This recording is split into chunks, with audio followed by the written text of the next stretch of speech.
चलो, hello everyone. Today we will see the important questions of chapter number 5। ठीक है, हम चैप्टर नंबर 5 के इंपॉर्टेंट क्वेश्चंस देखेंगे। This will be a bilingual kind of a class where I'll be speaking in English and then I would be summarizing that in Hindi for so that marks get scattered. Okay, चलिए। तो सबसे पहले important question कौन सा है fifth का? Sir page number 5.14 वाला। तो चलते 5.14।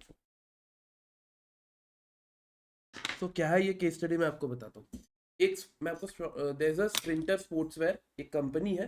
ठीक है, that company works and it makes sportswear goods, but it doesn't make it themselves. It outsources to various countries. For example, understand this is a Nike. What do Nike do? Although Nike's primary, the main factory or the main corporate office is in New York or US for that matter. Yes, but from where do they get their shoes? The entire working from Bangladesh or even from some parts of India. Why? Because A, there are cheap labors. B, due to the schemes given by these countries for export.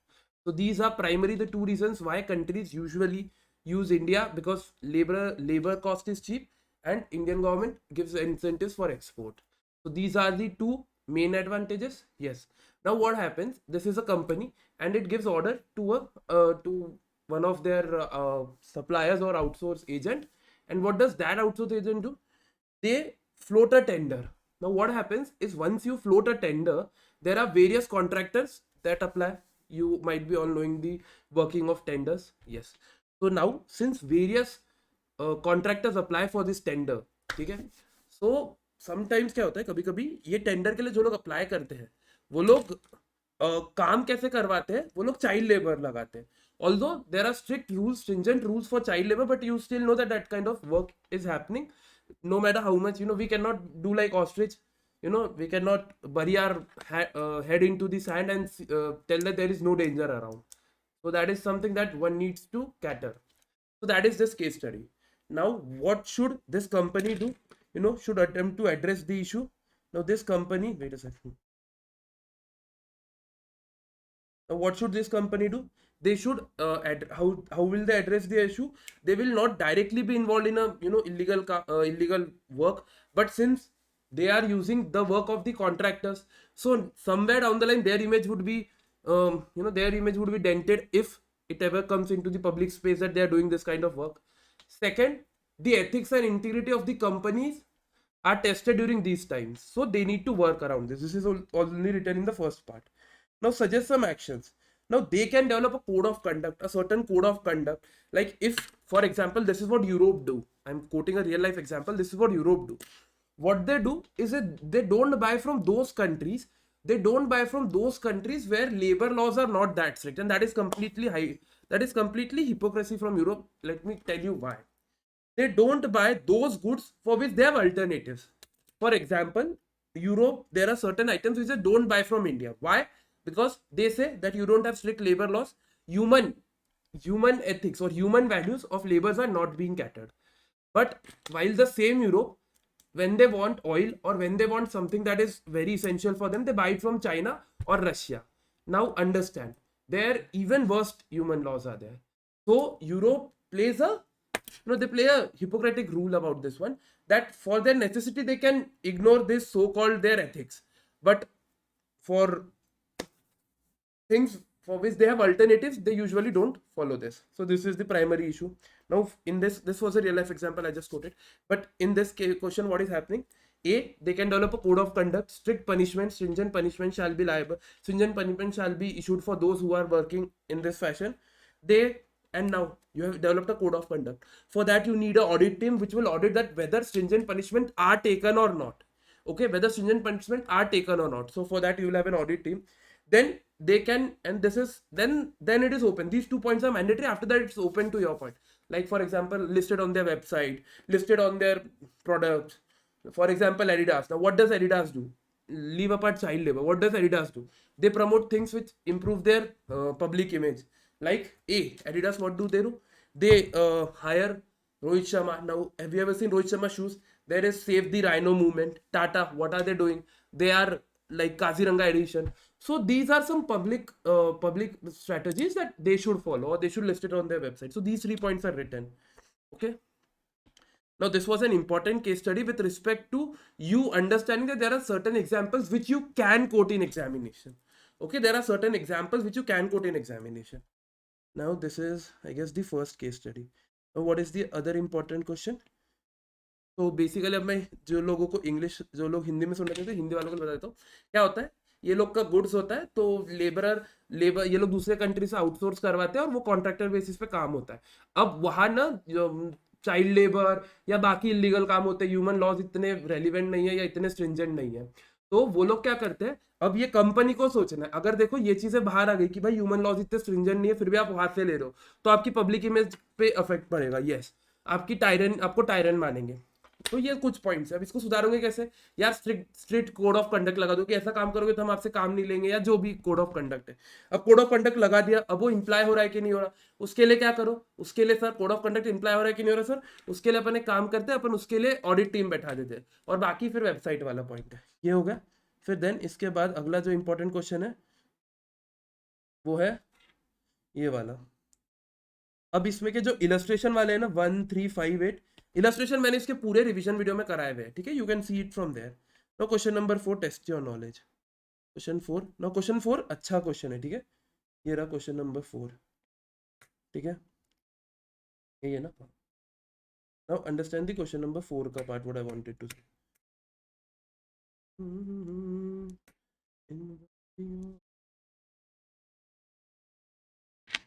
Question number 4. अब क्या हो रहा है question number 4 में, let me tell you. Now एक hotel Nico New Zealand का एक affordable hotel industry है. Let me give you the background. Now this is a good hotel, it has good views and it is a basically pleasurable hotel.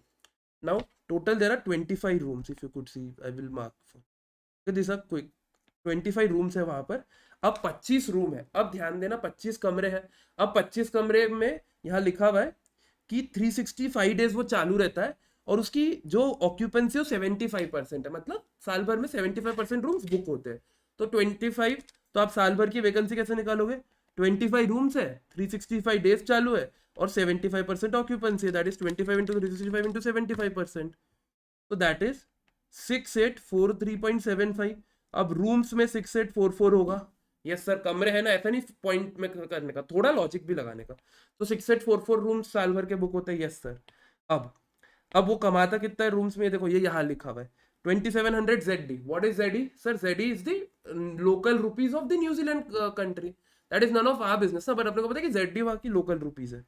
फिर उसके बाद 900 रुपए variable cost है, 2700 रुपए is your room rent. ठीक है, so how much you are earning? Contribution sir 1800. ठीक है, 2700 minus 900. Yes sir, 1800 ZD. Now fix cost are 9 million. Now this is fix throughout the year. Yes sir, throughout the year ये fix है. अब समझो कितना कमा रहे हो आप? 6844 रूम्स पे आप एक रूम पे 1800 रुपए कमा रहे हो. Yes sir. तो टोटल यहाँ एक नया पेज पे लिख लेते हैं अपन. 6844 into 1800, that is 12 crore. Sorry, 1, my bad. That is 1,23,19,200.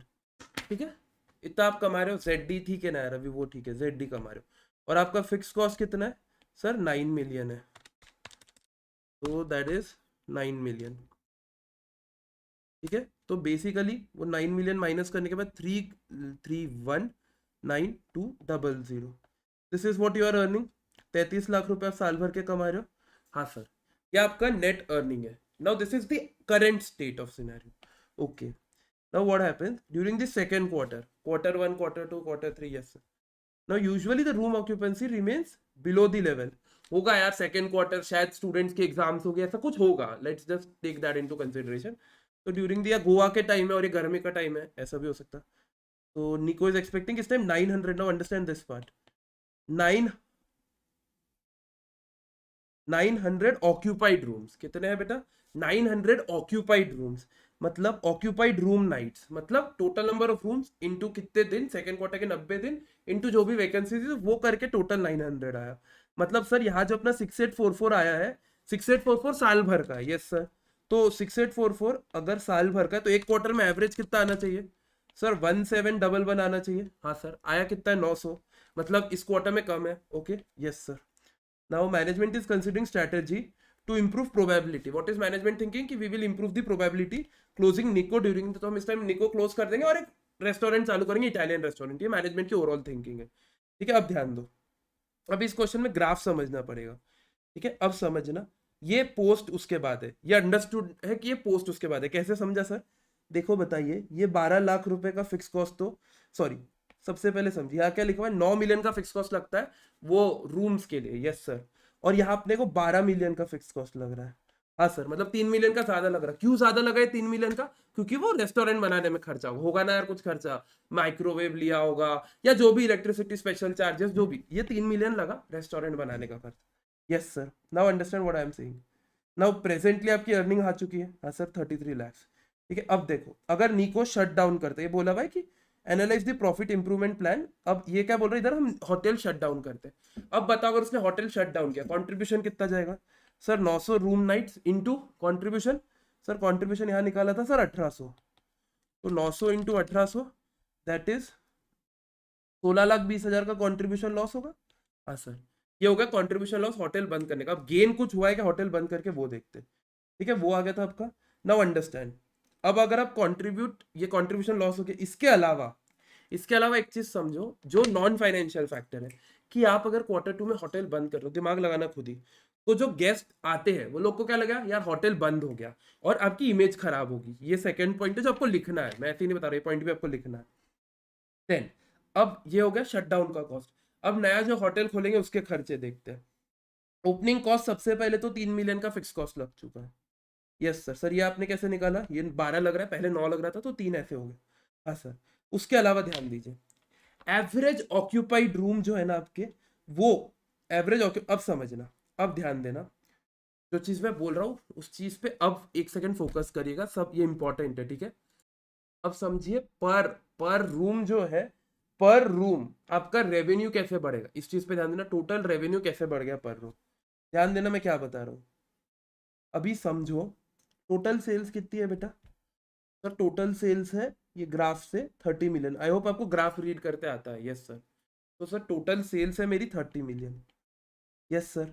मैं अभी 30 मिलियन की टोटल सेल्स, ऑफकोर्स इसमें रेस्टोरेंट है और रहने का दोनों का खर्चा है. अभी मैं सोच रहा हूँ कि मेरा ओवरऑल रेवेन्यू कितने से बढ़ा, 30 मिलियन है. हाँ, साल भर में मैं कितने रूम नाइट्स ऑक्यूपाई कर रहा हूँ? सर साल भर में आप रूम नाइट्स ऑक्यूपाई कर रहे हो 6844. नहीं, वो तो एक्सपेक्टेड है, बजटेड ऑक्यूपेंसी है, इतना लग रहा है. एक्चुअली मेरे पास अवेलेबल कितना है, अवेलेबल समझो, अवेलेबल कितना है सर? 25 इंटू 365, पूरे 365 दिन मेरे कमरे खाली है. हाँ सर. सो 25 इंटू 365. अरे नहीं ना सर, जब इटालियन रेस्टोरेंट खोलोगे तो सर ये 900 तो माइनस करने पड़ेंगे. एग्जैक्टली, ये समझा, क्योंकि 25 इंटू 365 पहले था. अब आप ये 900 दिन के लिए काम नहीं कर रहे हो, मतलब रूम्स बंद कर रहे हो, तो ये 900 डेज का खर्चा आएगा. हाँ sir. So that is 25 into 365 minus 900. That is 8225. Yes sir. 8225. ICI has rounded off it to 8250. Sir हम ऐसा राउंड ऑफ कर सकते हैं, यूजुअली आई डोंट रेकमेंड, और ऐसा करना भी नहीं सर. आईसीआई ने किया ना, अरे यार अब एग्जाम में क्या क्वेश्चन लर्न करके जाओगे क्या? लॉजिकली 8225 आना चाहिए. इंस्टीट्यूट ठीक है यार, आईसीआई है, कहीं से कॉपी किया होगा क्वेश्चन, उन्होंने सिर्फ एक्सप्लेन करने के पर्सपेक्टिव से डाल दिया होगा, तो वो एक रीजन होता है. चलिए ये हो गया. हाँ सर, ये वाला पार्ट हो गया. अब समझिए, 30 मिलियन साल भर में कमाए डिवाइडेड बाई 8250 पर रूम का आएगा. हाँ सर. तो 30 मिलियन डिवाइडेड बाई 8250 आप करोगे तो वो आपका अराउंड आएगा बेटा 3636.36. ठीक है, हाँ 3636.36. इतना आपका पर रूम आपने कमाई इंक्रीज करी है. यस सर, रेवेन्यू इंक्रीज हुआ है. हाँ सर. अब मुझे बताओ क्या खर्चा पर रूम इंक्रीज हुआ है? हाँ सर, खर्चा भी इंक्रीज हुआ है. कैसे बताओ आपको? अभी ध्यान देना इधर. टोटल कॉस्ट देखो 23.75 हो गया. हाँ सर, टोटल कॉस्ट 23.75 हो गया. Yes sir. अब 23.75 टोटल खर्चा है, उसमें से 12 मिलियन का फिक्स कॉस्ट है, तो वेरिएबल कॉस्ट कितना हुआ सर? 11.75. ये समझ गया? हाँ सर. 11.75 डिवाइडेड बाई 8250 पर रूम खर्चा निकालोगे. हाँ सर. तो 11.75 डिवाइडेड बाई 82. ठीक है, सो दैट कम्स अराउंड, वो आता है 1424.239 के अराउंड. ठीक है, ये खर्चा है आपका, जो आपका रूम का खर्चा लगा है. कौन? वेरिएबल कॉस्ट ऑफ कमरा. हाँ सर, और ये वेरी रेवेन्यू। तो आप ओवरऑल समझो, अगर आप ये माइनस कर दो 3636.36 माइनस 1424.239, तो भी आपका कंट्रीब्यूशन कितना गया, 2212.12 आया। हाँ सर, कंट्रीब्यूशन पर रूम बढ़ चुका है। यस सर, बढ़ा ना contribution, yes sir. Although expense बढ़ा है लेकिन नेट कंट्रीब्यूशन बढ़ा है। यस सर, यहाँ तक का आपको समझा। हाँ सर।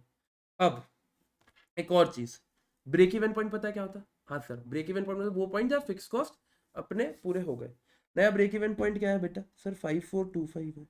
क्या लिखा हुआ है ये वाला पॉइंट, ये ग्राफ में इसका मतलब ये होता है उस पॉइंट पे जहाँ कॉस्ट और ये सेम है। ब्रेक इवन पॉइंट आ गया 5425, yes sir, break even point आ गया। अब और साल भर में 7310 रूम नाइट्स आप ऑक्यूपाई करवा रहे हैं।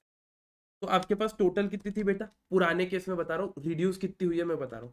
पहले कितनी थी आपके पास, 25 इंटू 365, 9125। हाँ सर, और अभी आपके पास टोटल इस साल बिक कितनी रही है सर, 7310। तो ये परसेंटेज निकाल लो, तो वो आता आपका अराउंड 80% ऑक्यूपेंसी आपकी, क्योंकि 7350 अपॉन ये। हाँ सर, 80% ऑक्यूपेंसी हो गई। यहाँ तक का समझा, yes sir, 80% occupancy, 80% occupancy. Next point, और 80% ऑक्यूपेंसी, ठीक है। इसके अलावा अब एक चीज समझना, मार्जिन ऑफ सेफ्टी क्या है, 7310 माइनस 5425, 1885। हाँ सर, 1885 पे अपन कमा कितना रहे हैं सर, 1885 पे 2212, तो 1885 इंटू 2212.12, 41,69,847। इतना एडिशनल कमा रहे। हाँ सर, इतना कमा रहे कि नहीं कमा रहे, यस सर। पहले कितना कमा रहे थे बताओ सर, पहले का कितना आया था बेटा सर, पहले का आया था 33, और अब कितना है 41,69,846। I am not going into exact calculation, increase हुई है कमाई में। हाँ सर, तो फाइनेंशियली आपको ये प्रॉफिटेबल है। यही चीज आपको कोट करनी है सर। ये क्वेश्चन समझो, ये क्वेश्चन क्यों टफ था, बिकॉज इसमें ग्राफ पे ज्यादा ध्यान देना था। अरे, ठीक है, ये क्वेश्चन पे आपको ग्राफ पे ध्यान देना था।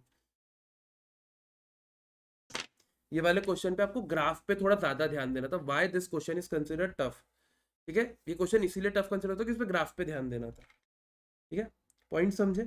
हाँ सर, ग्राफ वाले पॉइंट समझा ये वाला क्वेश्चन, यस सर। तो एक बार मैं क्विकली रिवाइज करवा देता हूँ। सबसे पहले ओरिजिनल मेथड पे अपन डील करेंगे।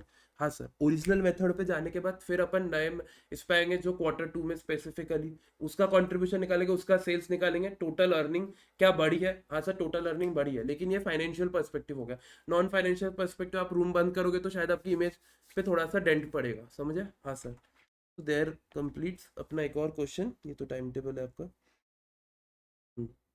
ये हो गया अपना 5.14 हो गया, 1358 मैंने ऑलरेडी पहले करा था। क्वेश्चन नंबर 4 हो गया। अब क्वेश्चन नंबर 8 पे चलते हैं। कहाँ है क्वेश्चन नंबर 8?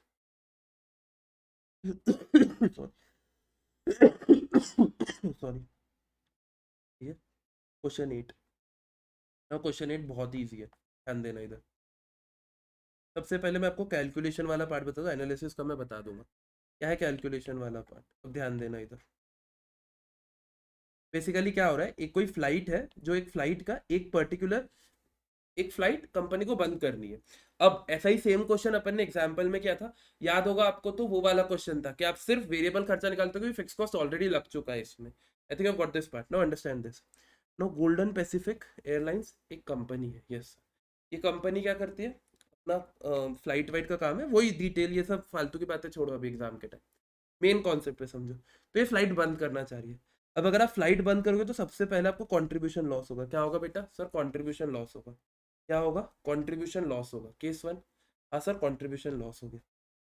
अब कंट्रीब्यूशन लॉस हो गया आपको सर, 5,88,000 का कंट्रीब्यूशन लॉस हो। अब खुद ही सोचना, ये जो सारे खर्चे हैं, इसमें से कौन से ऐसे खर्चे जो फ्लाइट बंद करने के बाद रुक जाएंगे, और कौन से ऐसे खर्चे जो फ्लाइट बंद करने के बाद नहीं रुकेंगे। अब जो खर्चे सर, इरिस्पेक्टिव ऑफ मैं फ्लाइट बंद करूँ या नहीं करूँ, रुकने नहीं वाले, वो खर्चे में मैं कैलकुलेट करूंगा क्या, वो तो मेरे को लगने ही है ना। सिर्फ जो खर्चे डायरेक्टली एट्रीब्यूटेबल है बस वो उसी को मैं माइनस करूंगा। ये तो सिंपल कॉन्सेप्ट है। जैसे एग्जाम्पल के लिए आपको बताता हूँ, फॉर एग्जाम्पल, अब कैसे समझाऊं, हाँ ठीक है, चलिए एक एग्जाम्पल समझते हैं। आप एक ग्रुप का प्लान कर रहे थे फॉर एग्जाम्पल मई या नवंबर में, हाँ सर, एक ग्रुप की फीस अभी 1800 है और बोथ ग्रुप के आई गेस शायद 3000 है, आई डोंट नो, आप इसको एग्जैक्टली मेरे को बता देना, लेकिन जो भी एक ग्रुप की फीस 1800 है। हाँ सर, अब मुझे एक चीज बताओ, आप इररिस्पेक्टिव ऑफ एक ग्रुप दो या बोथ ग्रुप दो, 1800 रुपये तो आपको लगने ही वाले। हाँ सर, 1800 रुपये तो लगने ही वाले। यस सर, तो अगर आप मे में चाहे एक दो या बोथ दो, 1800 तो लगने ही वाले। तो 1800 आपके लिए कैलकुलेशन में आएगा क्या? नहीं सर, आपके लिए 1200 रुपये आना चाहिए। आपके लिए 1200 रेलिवेंट है कि नहीं है? यस सर, क्योंकि आप एक ग्रुप तो देने ही वाले हो इरिस्पेक्टिव ऑफ कुछ भी हो, तो ये 1800 तो आएंगे ही आएंगे। That's what I wanted to say, कि ये है वो कॉस्टिंग जो इसके लिए रेलिवेंट है। इसको रेलिवेंट कॉस्टिंग का नाम देते हैं। देखो नाम ही दे रहे हैं, बाकी कॉन्सेप्ट तो समझना मेन है। चलिए 5,88,000 आ गया। हाँ सर, अब इसमें से बताइए सैलरीज एंड फ्लाइट क्रू। यहाँ एक लाइन है, members of flight crew. Flight crew वाले जो है वो फिक्स एनुअल चार्जेस, जैसे फ्लाइंग बीस्ट था, तो फ्लाइंग बीस्ट जब पायलट था तो उसको फिक्स सैलरी मिलती थी। ऐसा नहीं था कि फ्लाइंग बीस्ट को जब यार ये प्लेन अच्छे से लैंड कर तो ज्यादा, ऐसा कुछ था नहीं, फिक्स सैलरी थी। यस सर, तो this is a fix salary वाला, तो उसकी सैलरी फिक्स है। अब जो चीज फिक्स है वो रिस्पेक्टिव एनुअल सैलरी से वो मैं लूंगा क्या? नहीं लेंगे सर, तो ये वाला खर्चा लूंगा नहीं। हाँ सर, देन नेक्स्ट 5,88,000 में कोड लिख लेता हूँ। देन उसके बाद सैलरीज ऑफ फ्लाइट अटेंडेंस, ध्यान देना, salary flight attendance 31,500। Flight assistant क्या सैलरी पेड बाय फ्लाइट देते हो, ये वो लोग होते हैं जो फ्लाइट में ना साफ सफाई करते हैं, या जो फूड जो है, जो फूड नया फ्रेश फूड रखते हैं वो लोग हैं, तो ये लोग की सैलरी आप हमेशा देते हो। तो ये खर्चा फ्लाइट बंद करने से आपका कम हो जाएगा, तो 31,500। Okay sir, then baggage loading and flight preparation. Baggage loading and flight preparation, अरे लॉजिक है, हर बैग के लिए लग रहा है, लेकिन यहाँ एक चीज लिखी हुई है, इसीलिए बोलता हूँ डिटेल्स पढ़ना। Flight preparation expense is an allocation of ground crew.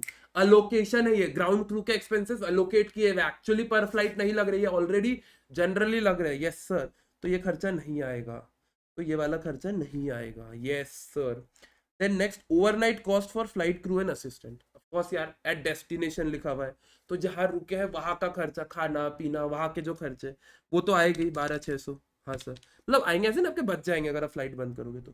Fuel for aircraft, logical है, फ्लाइट चलेगी तभी ये खर्चा लगेगा, 2,38,000। देन डेप्रिसिएशन और एयरक्राफ्ट, टेल मी, डेप्रिसिएशन खर्चा लगेगा कि नहीं लगेगा?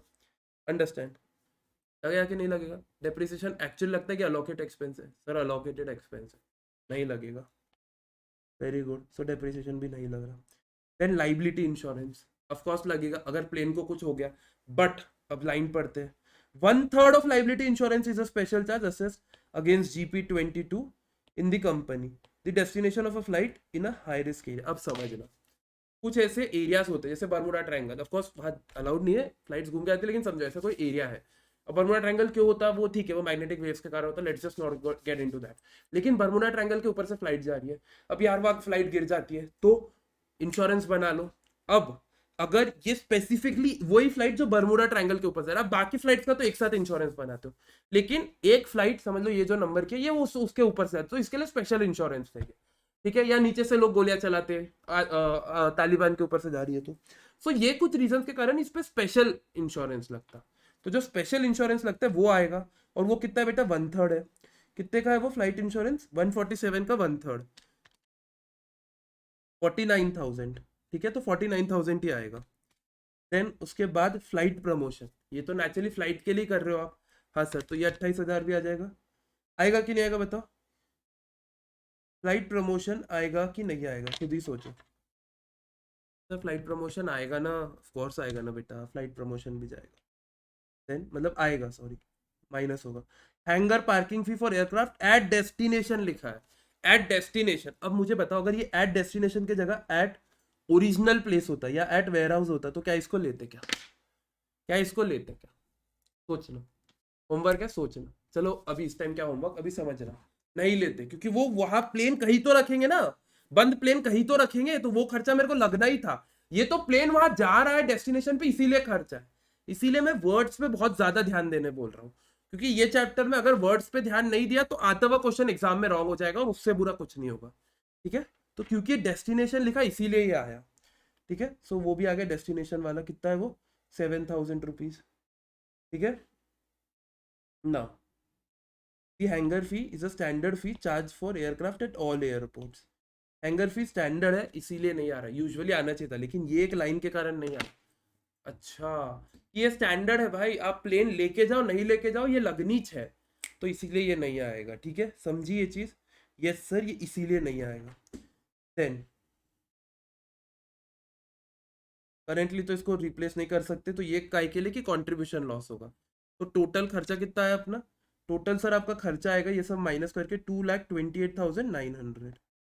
ठीक है, अब समझो, अगर आप फ्लाइट आज बंद कर देते हो ना तो इतना कंट्रीब्यूशन लॉस होगा, इतना प्राइमा फेसी आज आपका कंट्रीब्यूशन लॉस होगा। सर तो ये क्या है, अरे बेटा इसमें बहुत सारे ऐसे एक्सपेंसेस जो फिक्स नेचर के, ये कोई अकाउंटेंट ने बनाया होगा पूरा और अपन चार्टर्ड अकाउंटेंट बैठ रहे हैं, बस यही फर्क है। ठीक है, चलिए यहाँ तक का पार्ट समझा। तो आपको बस वही चीज जो मैंने बोली है वही चीज आपको इसमें बतानी है, एक एक पॉइंट के बारे में लिखना भी है, बिकॉज यहाँ लिखा हुआ है what impact prepare data available prepare an analysis. Analysis मतलब आपको पॉइंट्स को एक्सप्लेन भी करना है। ठीक है, yes sir. So this is a question number 8। 8 हो गया अपना, हाँ सर क्वेश्चन नंबर 8 हो गया। अब चलते सर क्वेश्चन नंबर 9 पे। 9 वाला क्या बोल रहा है, देखिए 9 वाले पे ध्यान दीजिए। 9 वाले पे यूजुअली स्टूडेंट्स इस पे जिस पे कंफ्यूज होते हैं, मैं उतना पार्ट्स बता देता हूँ। सबसे पहले तो ये वाला कोड समझिए, बाकी की चीज तो ठीक है थेरोटिकल है थोड़ा, मैं आपको ओरली एक्सप्लेन कर दूंगा, लेकिन ये वाला पार्ट समझिए। आपको ईमेल मिलता है प्रोडक्शन मैनेजर से, ठीक है, 40 टन ऑफ मटेरियल रिक्वायर्ड है। कितना है बेटा, 40 ton of material is required. Okay, this is in regular use and has current purchase price of 380 per ton. Current purchase price 380 है और रेगुलर यूज में, अरे बेटा जो चीज रेगुलर यूज में उसको करंट प्राइस पे ही लेते हैं, ऑलवेज रिमेंबर दिस पार्ट की, क्योंकि मुझे इररिस्पेक्टिव ऑफ कुछ भी हो ये काम के लिए मैं यूज करूं नहीं करूं मेरे को चीज चाहिए ही चाहिए, तो जो चीज मेरे को चाहिए मैं उसको रेगुलर यूज में ही लूंगा। तो वो चीज रेगुलर यूज में आ गई, हाँ सर। अब वो चीज रेगुलर यूज में आ गई तो 380, तो मटेरियल का कॉस्ट कितना हुआ 40 टन इंटू 380 पर टन है वो, हाँ सर। तो कितना हो गया 40 इंटू 380। अब एग्जैक्ट टोटल तो आप कर सकते हो आराम से, मैं सिर्फ यहाँ बता दे रहा हूँ आपको। इसके बाद लिखा हुआ है currently 5 ton in inventory with cost 350, ये काम का नहीं है, इन्फॉर्मेशन इररेलेवेंट, और सबसे इररेलेवेंट कॉस्ट रहता, कभी भी आपको किसी का भी कॉस्ट दिया उसको कभी नहीं लेना। ज्यादा ज्यादा आपको कंफ्यूजन होना चाहिए, हुआ भी तो रीसेल वैल्यू पे और रिप्लेसमेंट कॉस्ट पे। कॉस्ट इररेलेवेंट है, कॉस्ट को पहले काट देना। Next, further with regards to component it has been informed that 4000 components would be required. So total components मतलब रॉ मटेरियल के अलावा और एक छोटे मोटे कंपोनेंट्स चाहिए। This could be bought externally for ₹15। Understand, this cost can be externally for 15।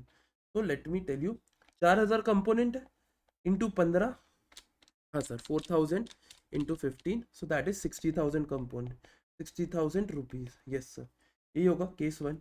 हाँ, then next, और alternatively there is another option, they could use the supply by ANZ Limited, इन्हीं का एक ग्रुप है। The variable cost of the component if manufactured by ANZ would be 8 रुपए। तो देखो 8 रुपए मिनिमम खर्चा तो लगेगा ही, ये हो गया एग्जाम्पल 1। मैं पेन चेंज करके आपको दूसरा वाला बताता हूँ जो इन हाउस है। इन हाउस के लिए क्या है, पहले आपको 4000 के पे 8 रुपए वेरिएबल कॉस्ट तो लग रहा इररिस्पेक्टिव ऑफ कुछ भी हो, हाँ सर 32,000। अब आगे की लाइन पढ़ते हैं। Now ANZ has sufficient capacity to produce 2500, तो 2500 यूनिट तो अपन आराम से बना लेंगे। तो इसमें से 2400 में से जो 4000 में से जो 2500 है वो उसके लिए तो प्रॉब्लम नहीं होती, तो कैपेसिटी है। लेकिन जो 1500 है, हाँ सर, अब ये 1500 यूनिट के लिए क्या हो रहा है, ये 1500 यूनिट के लिए required by ANZ limited would have to forgo external sales. अब एक्सटर्नल सेल्स फोरगो करनी पड़ेगी 50,000 की, जिसपे आपका कॉन्ट्रीब्यूशन 40% है। नाउ अंडरस्टैंड, आप वो 1500 यूनिट के लिए बाहर के कस्टमर को नहीं दोगे, जिसपे आप 50,000 की सेलिंग प्राइस थी, आप 40% कॉन्ट्रीब्यूशन, मतलब आप 20,000 रुपीज कमा रहे थे, हाँ सर। अब मुझे एक चीज बताओ, तुम 20,000 रुपीज कमा रहे हो, हाँ सर, और अब तुम ये नहीं कमा पाओगे क्योंकि तुम्हें अपने ग्रुप में बेचना है, तो ये भी खर्चा लगाना क्यों लगा, क्योंकि मेरे को अपने ग्रुप में बेचना है, तो मैं ये जिसको बेच रहा हूं उससे रिकवर करूंगा। लॉजिकल है, हाँ सर, सिंपल, इसमें कोई ऐसा सेकेंड थॉट नहीं है, नहीं सर। ठीक है, तो ये 20,000 भी खर्चा आ जाएगा ये 1500 के लिए, हाँ सर। तो टोटल खर्चा कितना लग रहा है इसमें सर 52,000, हाँ सर 52,000। अब मुझे तो यहाँ 60,000 या 52,000, ऑफकोर्स 52,000 प्रेफर करेंगे। Have you got this part, yes sir. अब यहाँ एक लाइन लिखी हुई है, टू कीप यूनिफॉर्मिटी पूरे 4000 अपन या तो एक्सटर्नली या तो इंटरनली दोनों खरीद सकते हैं, मतलब पूरे 4000 एक साथ खरीदेंगे। ये तो इस क्वेश्चन में दिया है। मैं आपको एग्जाम के लिए ट्रिक बताता हूँ, अगर एग्जाम में इंस्टीट्यूट को घुमाना है तो वो क्या करेगी, वो बोलेगी बेस्ट अप्रोच बताओ। अब बेस्ट अप्रोच के लिए आपको केस बनाना पड़ेगा। क्या केस बनाना पड़ेगा? पूरा 4000 एक्सटर्नली खरीदू, पूरा 4000 इंटरनली खरीदू, या तीसरा बेस्ट ऑप्शन जो मैं बोल रहा हूँ 2500 एक्सटर्नल इंटरनली, क्योंकि 2500 और 1500 एक्सटर्नली, क्योंकि कैपेसिटी नहीं है कंट्रीब्यूशन। तो आपको केसेस बनाने पड़ेंगे। अब केसेस कैसे बनाओगे? अगर पूरे 4000 एक्सटर्नल तो 60,000 रुपीज। मैं ये एडिशनल पॉइंट बता रहा हूँ, ये क्वेश्चन के रेलेवेंट नहीं, एग्जाम के लिए। Please understand this part. ऐसे ही इंस्टीट्यूट घुमाता है, फिर आप लोग बोलते हो कि क्वेश्चन पेपर टफ है। नहीं है। 4000 इंटरनली का खर्चा 52,000 ऊपर निकाला। अब ये 25,000 इंटरनली अगर बना रहे हैं तो ये आएगा 20,000 का 8 रुपए वेरिएबल कॉस्ट है इसका। हाँ सर। और ये 1500 पे 15, 22,500। Yes sir.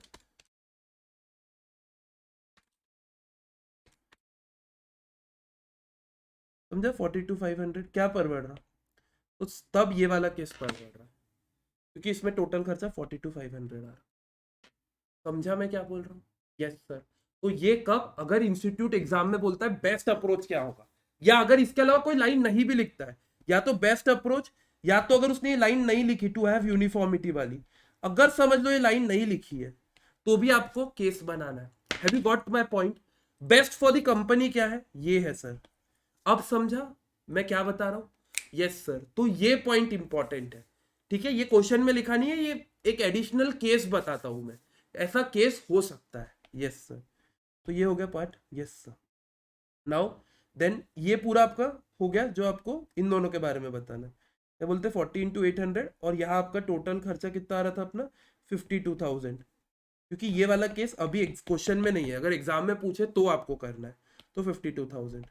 ठीक है, ये हो गया मटेरियल का दोनों का खर्चा। Next, you have got an email from personal manager, it has informed you that 2000 skilled labours, 2000 skilled labour required हो गए। कितने हो गए बेटा? 2000। हाँ sir. The grade of labour currently paid is 5 rupees per hour. Currently आप 5 रुपए पे कर रहे हो, तो उतना तो करना ही है, मतलब ये वेरिएबल कॉस्ट है।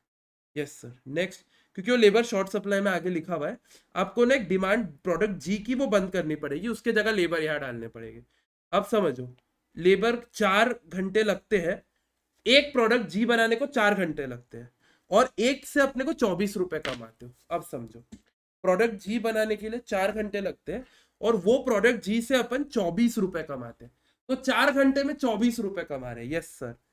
तो 1 घंटे में कितना? सर 4 घंटे में 24, तो 1 घंटे में 6 रुपए। हाँ सर। अब आपको वहां से लेबर इधर डालना है। Yes sir. 1 घंटे में 6 रुपए, ये 1 घंटे में 5 रुपए, तो उसको पैसे देने ही 6। और ये जो 6 रुपए, ये मेरा क्या है? Opportunity cost. बेसिकली ये क्या खर्चा है? क्योंकि मैं इधर लेबर डाल रहा हूं, तो मैं प्रोडक्ट जी नहीं बना पाऊंगा, तो वो खर्चा इधर आएगा। तो लेबर का खर्चा कितना होगा? 6 + 5 that is 11 into 2000, that is 22,000 labour का खर्चा होगा। हाँ सर। अब next point, Now it has also been informed that contract would require a specialist machine, एक मशीन लगेगी। The machine could be hired for 15,000। आपको केसेस बनाने पड़ेंगे। ठीक है, केस ए, मतलब तीनों केसेस में कंटिन्यू करना है। या तो हायर पे ले लो 15,000 पे, 15,000 रुपीज सिंपल। हाँ sir, 15,000 simple. Next, then it could be bought for 50,000।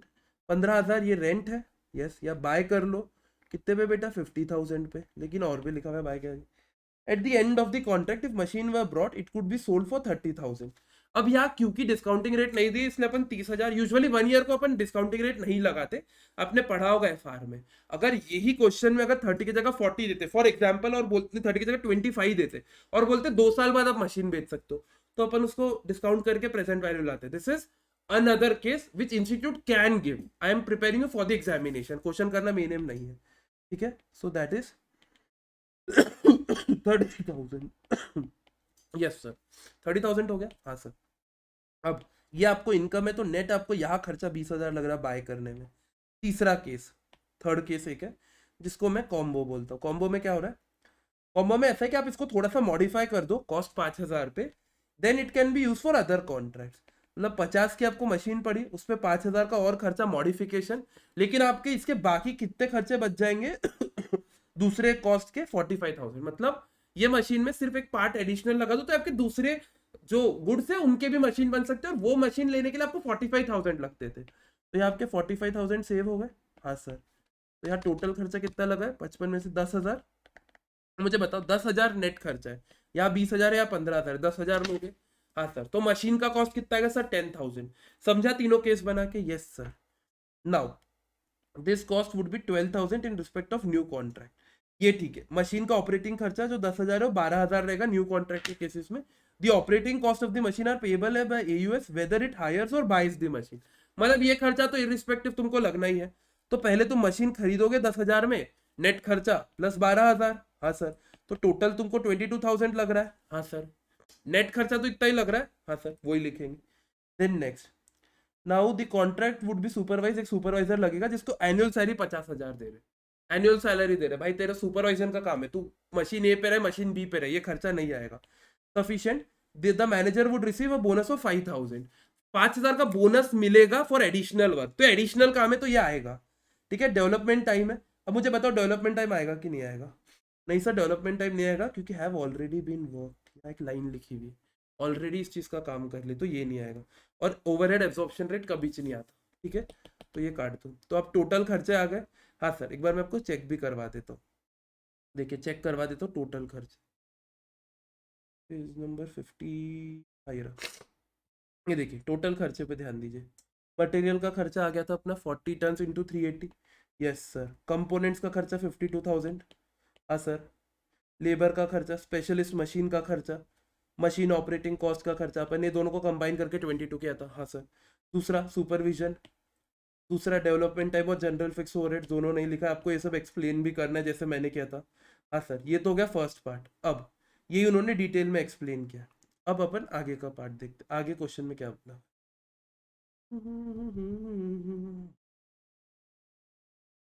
ये क्वेश्चन आ ही रहा। ठीक है, अब कैलकुलेट द रेलिवेंट कॉस्ट अपन ने निकाल दिया। Explain each relevant cost value you have included.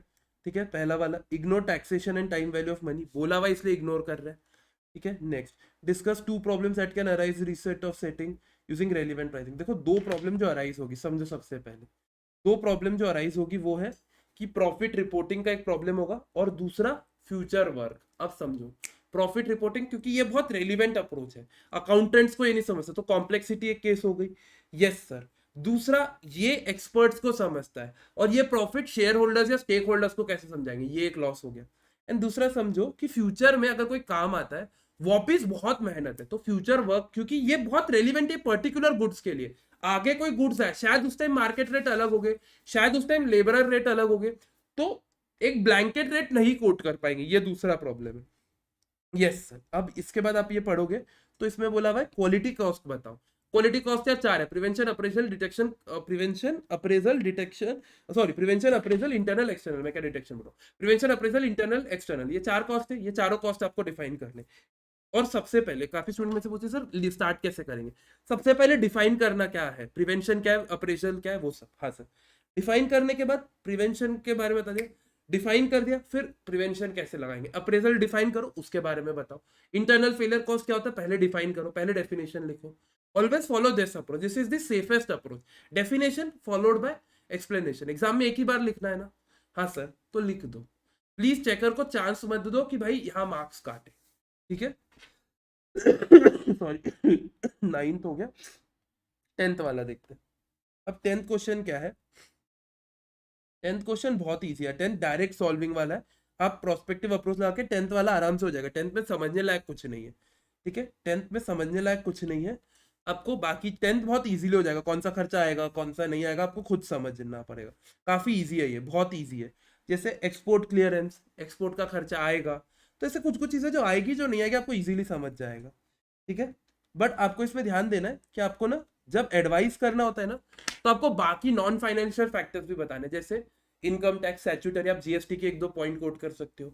Yes sir. दूसरा इनकम टैक्स से कोट कर सकते हो कि ट्रांसफर प्राइसिंग, अब ट्रांसफर प्राइसिंग इसमें लगेगा नहीं क्योंकि अपना ग्रुप है नहीं, बट फिर भी ठीक है, आपको समझ है ट्रांसफर प्राइसिंग, आप ऐसी अलग अलग चीजें कोट कर सकते हो।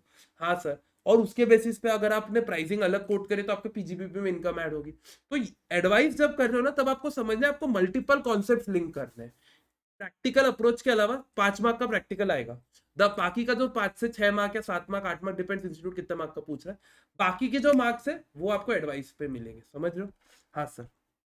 देन क्वेश्चन नंबर 11, क्वेश्चन 11 पे मैं शॉर्ट में बता देता हूँ, एक इसका बता दो P101 का क्या होगा। आपको बोला हुआ है कि या तो खुद का प्रोडक्ट बनाएंगे या तो आउटसोर्स करवाएंगे। अब क्या हो रहा देखिए, ये छोड़िए, मंथली प्रोडक्शन है, हाँ सर। डायरेक्ट मटेरियल कॉस्ट 6 रुपए, हाँ सर। और डायरेक्ट लेबर 4 रुपए, 10 रुपए हो गया। वेरिएबल प्रोडक्शन ओवरहेड 2 रुपए, 12 रुपए ये खर्चा हो गया। उसके अलावा एक चीज और समझे, यहाँ लिखा हुआ है कि टोटल 15 लाख का फिक्स कॉस्ट है साल भर का, उसमें से 2,40,000 का डायरेक्टली एट्रीब्यूटेबल है। डायरेक्टली एट्रीब्यूटेबल वाला खर्चा आता है क्योंकि ये प्रोडक्ट के लिए लगा है फिक्स कॉस्ट, हाँ सर। तो डायरेक्टली एट्रीब्यूटेबल पांचों प्रोडक्ट के और एनुअल बेसिस, ये पांचों को 2,40,000 एनुअल बेसिस पे, हाँ सर। तो एनुअल बेसिस पे तो 2,40,000 एनुअल बेसिस पे, मतलब महीने का 20,000, हाँ सर। महीने का 20,000 ये पांचों प्रोडक्ट के लिए, तो एक प्रोडक्ट को 4,000 रुपये खर्चा आएगा, हाँ सर। सिंपल है, इसमें क्या है, 20,000 पांचों प्रोडक्ट के लिए, एक को 4,000, हाँ सर। अब समझो मैंने मंथली क्यों निकाला है, मैं बता रहा हूँ। क्योंकि ये मंथली डिमांड दी हुई है इधर, हाँ सर। क्योंकि इधर मंथली डिमांड दी हुई है, देखिए मंथली प्रोडक्शन। जब मंथली दिया तो मंथली निकाल लो, एनुअली निकालना तो एनुअली। तो मंथली कितना हो रहा है, एक का बता देता हूँ, 1,000 इंटू टोटल खर्चा है 6 और 4 10 और 2 12, 12 तो 12,000, हाँ सर। प्लस 4,000 का फिक्स कॉस्ट जो स्पेसिफिकली एट्रीब्यूटेबल है, क्योंकि स्पेसिफिकली एट्रीब्यूटेबल लिखा हुआ है। तो 16,000 डिवाइडेड बाई 1,000, तो पर यूनिट 16 रुपए का खर्चा आ रहा, हाँ सर। यहाँ पर यूनिट टोटल खर्चा 16 रुपए का आ रहा।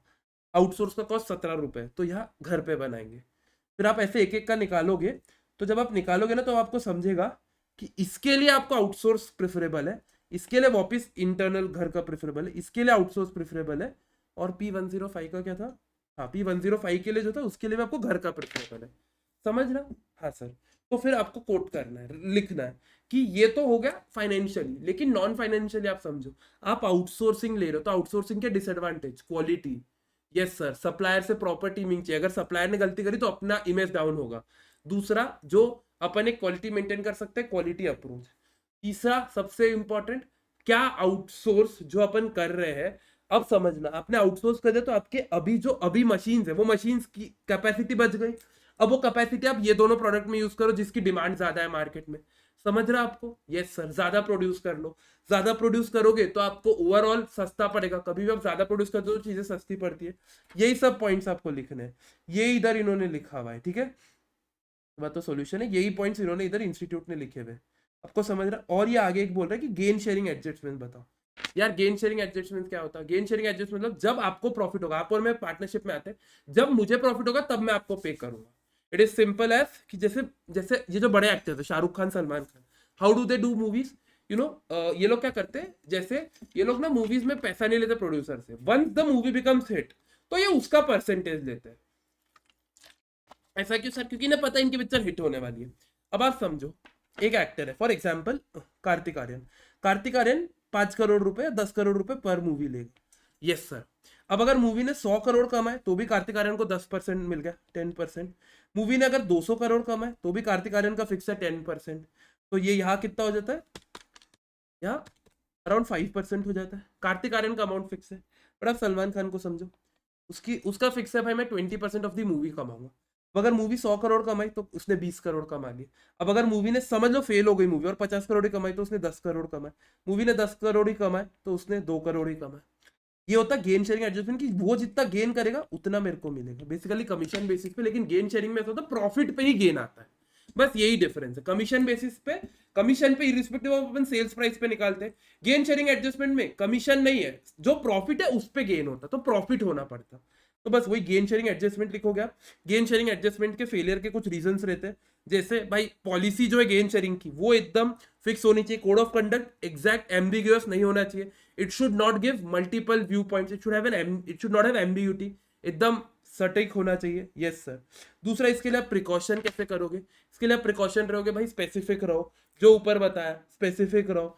फिर प्री डिफाइंड रखो कि भाई यही चीज, यही फॉर्मूला लगेगा गेन शेयरिंग का, इतने ही परसेंटेज क्लियरली डिफाइंड होना चाहिए, यस सर।